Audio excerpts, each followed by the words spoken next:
জাহিদুর রহমান যার কথা শুনছি আমি ইদানিং, তারও দেখলাম যে সিন্ডিকেটের মধ্যে তারও নাম আছে। 12 তারিখ পর্যন্ত ঢাকা রাখতে হবে, গভর্নমেন্ট পাওয়ারে আসলে তখন আমাদের জাহিদ ভাই ফুল পাওয়া। জামাতে ইসলামের 71 ভূমিকা কি ছিল? আমাদের স্বাধীনতা বিরোধী ছিল। আমি কোট আন কোট সুশীল না, আমি একেবারে পরিষ্কার পলিটিক্যাল অ্যাক্টিভিস্ট। তোমার থেকে নিয়ে আমরা কোথায় যাব? তোমার জিনিস তোমার কাছেই থাকবে। আমি আব্বুকে বোঝাবো এদের কথা না শুনুক, আব্বু আমাদের কাছে ফেরত চলে আসুক।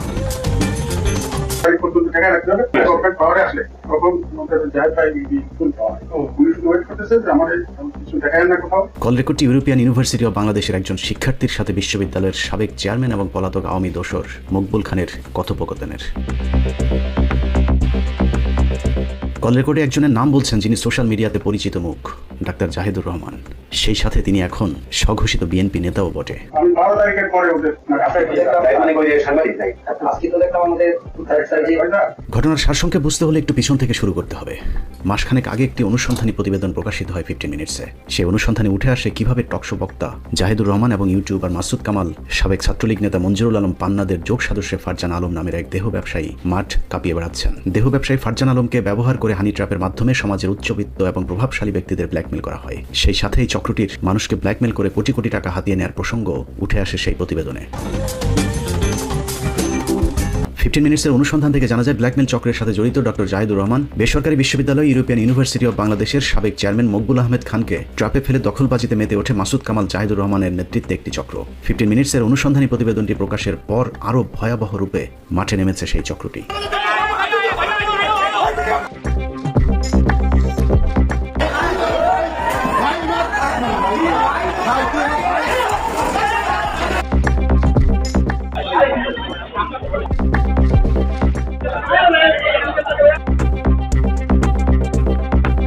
মকবুল খানের পরিবারের লোকজনের কারণে প্রতারক চক্রের প্রথম পদক্ষেপ ব্যর্থ হবার পর জোরপূর্বক বিশ্ববিদ্যালয়টি দখলের পরিকল্পনা করে জাহিদুর রহমান গং।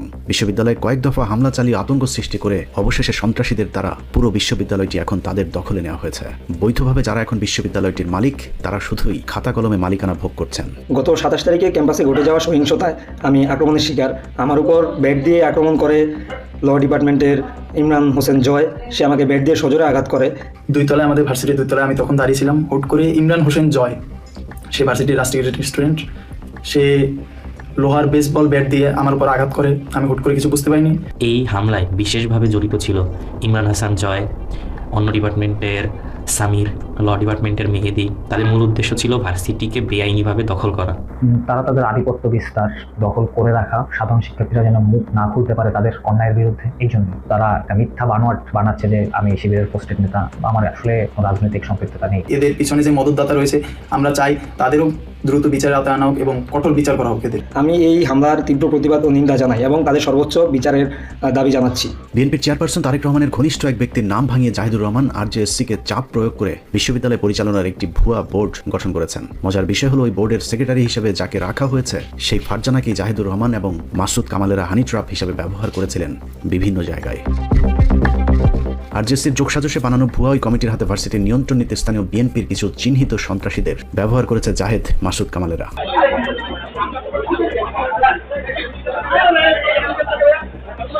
বিএনপির ক্ষমতাকে কাজে লাগিয়ে ভার্সিটির সাধারণ শিক্ষার্থীদের উপর ভয়াবহ আক্রমণ চালানো হয়েছে। এ সময় গুরুতর আহত হয় বেশ কয়েকজন বিশ্ববিদ্যালয়ের শিক্ষার্থী। এই মর্মান্তিক হামলার কারণে আমি সহ আমার ব্যাচের অন্যান্য স্টুডেন্ট সহ ডিপার্টমেন্টের অন্যান্য স্টুডেন্ট সহ কিছু ভাই ব্রাদার গুরুতরভাবে আহত হয়। আমি নিজে পর্যন্ত আহত হই। তারা বেশ কিছুদিন ধরেই আমাদের ইউনিভার্সিটিতে দখল করেই এক প্রকার বসে আছে। এই হামলায় আমাদের সাধারণ শিক্ষার্থীদের মধ্যে অনেকেই আহত হয়েছে। এই পুরো সন্ত্রাসী কর্মকাণ্ডের পেছনে যে সোশ্যাল অ্যাক্টিভিস্ট জাহেদের হাত রয়েছে তার প্রমাণও আমাদের হাতে এসেছে।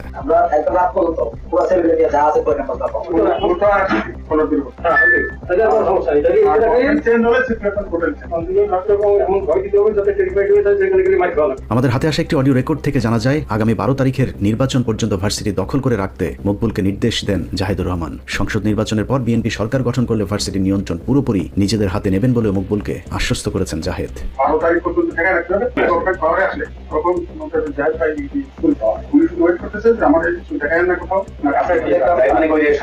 12 তারিখ বিএনপি ক্ষমতায় আসলে কিভাবে বিশ্ববিদ্যালয় নিজেদের দখলে নেওয়া হবে সেই প্রস্তুতির কথাও মকবুলকে জানিয়েছেন জাহিদুর রহমান।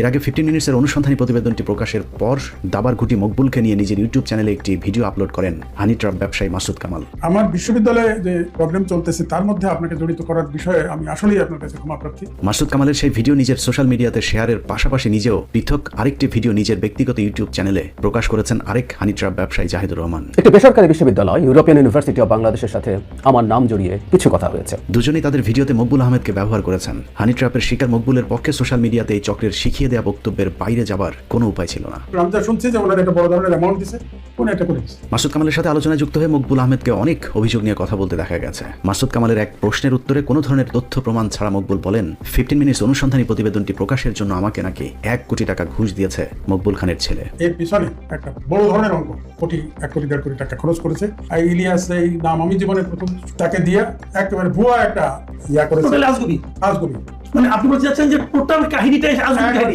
এটা বানানো উদ্ভট এবং আজগুবি।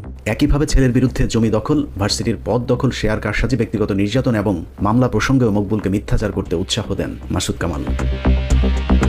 নাটক আবেগঘন করতে মাসুদ কামাল মকবুল হোসেনকে বলতে বাধ্য করেন তার ছেলে মেয়েরা নাকি তাকে বাড়ি থেকে বের করে দিয়েছে। তার নিজের পুত্র ওই ভার্সিটিতে একটা কৃত্রিম সংকট তৈরি করে তাকে সেই ভার্সিটি থেকে বের করে দেয়। একমাত্র পুত্র আপনাকে বেসিক্যালি ট্রাস্টি বোর্ড থেকে বের করে দিয়েছেন।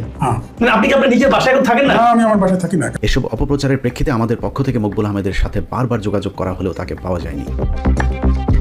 হানি ট্রাপের শিকার মকবুল কথা না বললেও ইউরোপিয়ান ইউনিভার্সিটির বর্তমান চেয়ারম্যান এবং মকবুল খানের একমাত্র ছেলে আহমেদ ফরহাদ তানিম সহ মকবুল খানের 2 মেয়ে আমাদের সাথে কথা বলেছেন। ফার্স্ট দেখে আমি অবাক হয়েছি, এই চিঠি দিয়ে আদান প্রদান করে আমার বাবাকে সে একটা জালের মধ্যে আটকে ফেলে। উনি ওখানে দাবি করছে যে আগের বোর্ডের থেকে আমরা 3-4 মেম্বারকে সরিয়ে দিয়েছি। এটা কখনোই সম্ভব না। এটা আসলে একটা সিন্ডিকেট।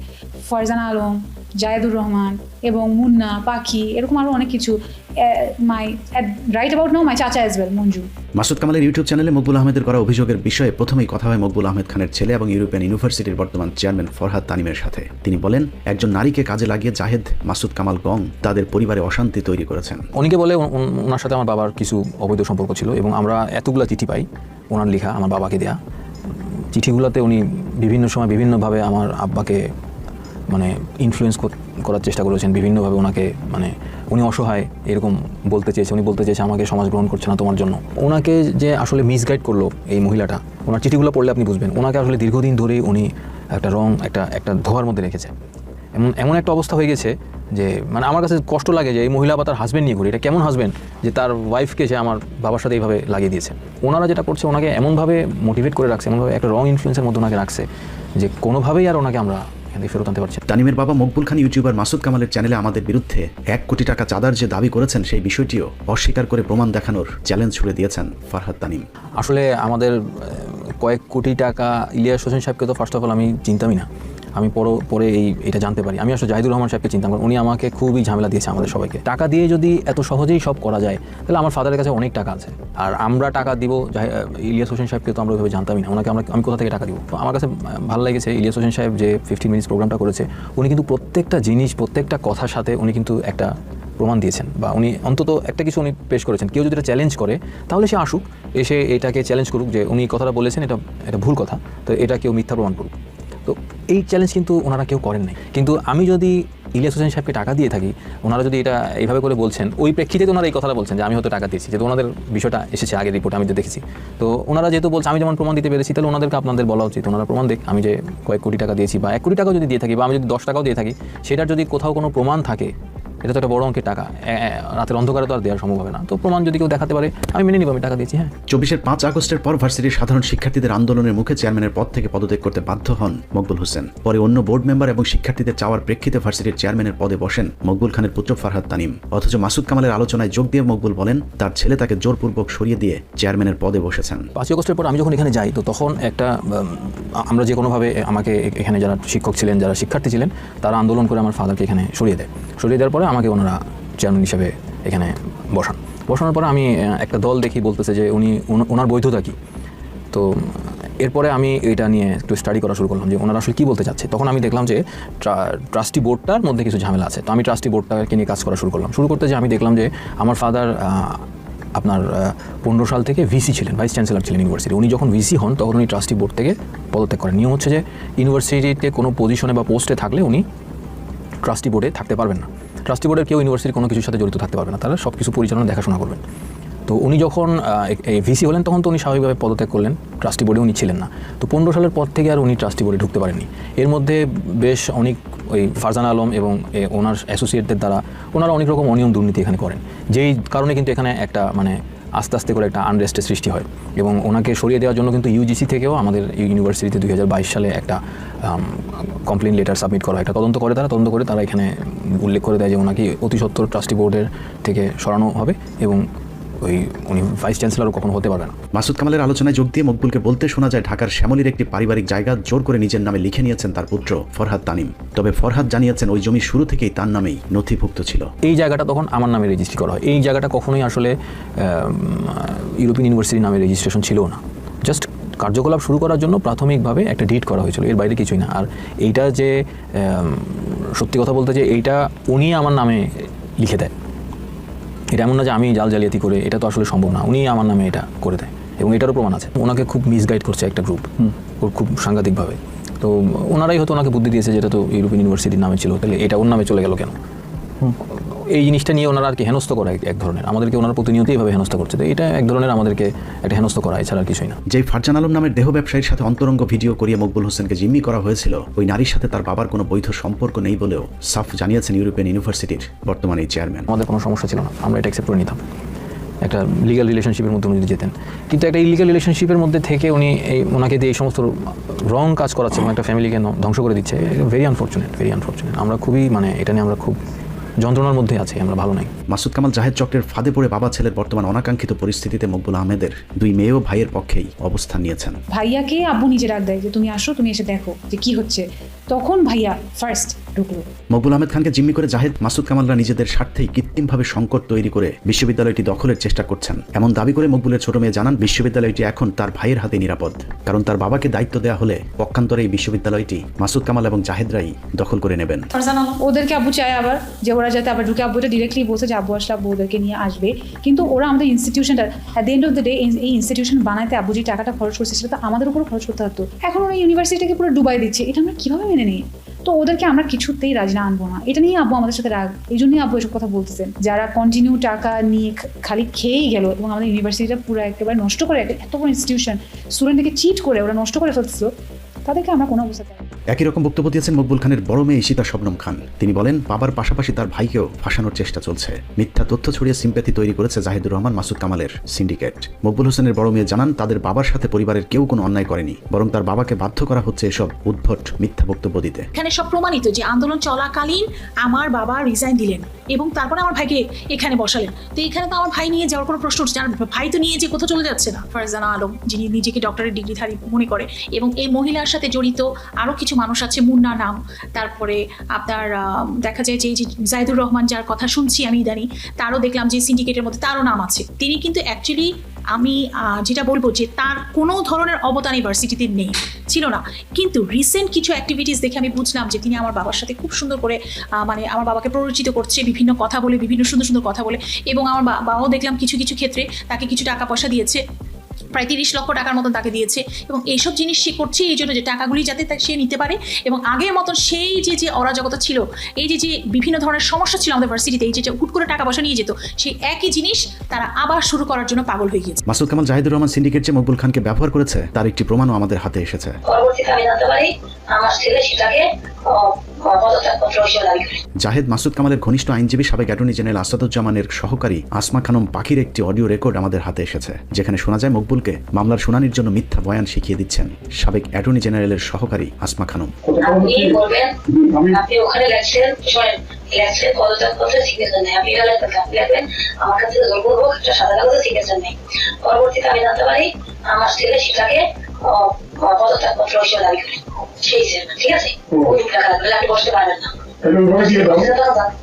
আমি লিখে চলবে না, আপনার এখন ওইখানে ওই লেখা রাখছি করে আবার সই দিতে পারেন না ওই লেখাটা, কারণ ইন্টারন্যাশনাল দাবিতে লেখা আছে, আমরা কোর্টে যাওয়ার পাইছি ওখানে লেখা যে আমার একটা সাদা কাগজ সিগনেচার নেন, পরবর্তীতে দাঁড়ি ওখানে ওটা অডিওতে শোনা যায় অনাকাঙ্ক্ষিত পরিস্থিতির জন্য তার ছেলে তানিমকে দায়ী করতে জোর করা হচ্ছে মকবুল খানকে। মকবুল হোসেন খান আদালতে মিথ্যা বয়ান দিতে অস্বীকৃতি জানালে তাকে আরো চাপ দিতে শোনা যায় আসমা খানমকে। এখানে একটা জিনিস বলুন, এই টোটাল ঘটনাটা যখন ঘটে তখন কিন্তু আমার ছেলে একসাথে জড়িত ছিল না কোনোভাবে।